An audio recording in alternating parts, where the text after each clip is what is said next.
Hi, I'm Daniel Webb. I'm from Just Saddles, and today we're going to be doing a saddle fitting.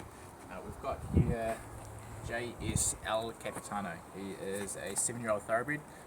He is an eventer. He's currently jumping sort of 90 to a metre. So it's really important that we get his saddle fit right. What I'm mainly going to be showing you is how to use your Saddle Fit Pro, which will come in your pack. So we're going to get straight into it. I'm going to stand right at the front of Fanta. If he's going to cooperate, I'm going to stand right here. And I'll get Christine to come round and come a little bit closer. What we're feeling for is his great big shoulders. So imagine a line running right up here. And across here, get rid of that. Across here is quite a distinct triangle shape. And it runs down here. And you go right to the very top of that triangle and you can feel down. There's a very distinct line. It's very easy to feel for, although it can be a little bit harder if your horse is a little fatter. So you run your hand down and it stops right there. Now I'm going to go 3 fingers past that point. Now it's 3 of my fingers. If you've got thin fingers, it might be 4 of yours. And that's where I'm going to use my chalk, which is in your kit. I'm going to mark a line right there.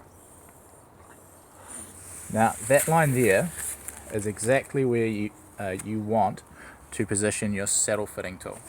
Okay. Now I'll get mine out here.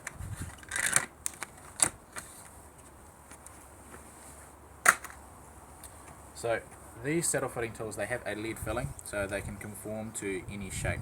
Alright, and that's ideal for measuring exactly where a gullet is. So the forks of the tree on your saddle are going to sit right in this position here. So if you've got a changeable gullet saddle, we can measure that and we can draw it out and we can figure out exactly what gullet we need for that saddle, or we can check a fixed gullet as well. Just follow Panther up here.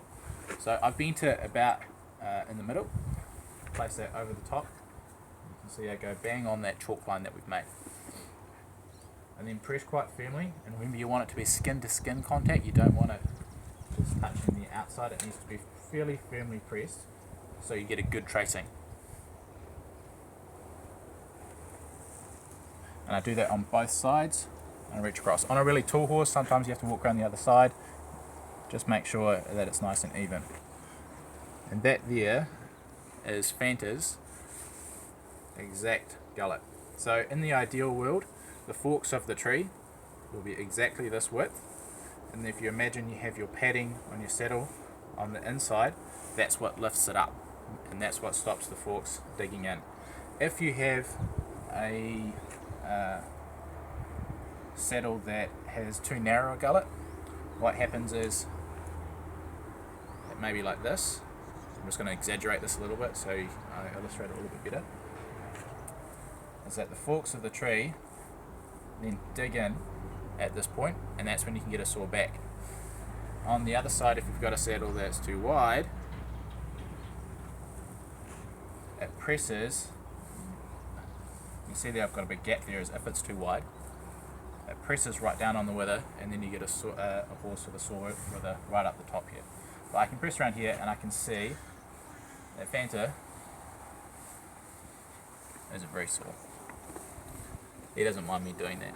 Now, I see a lot of the time people doing this. They get their fingers in and they're really jabbing in here and they're really going really hard, and the horse reacts to it. Don't do that.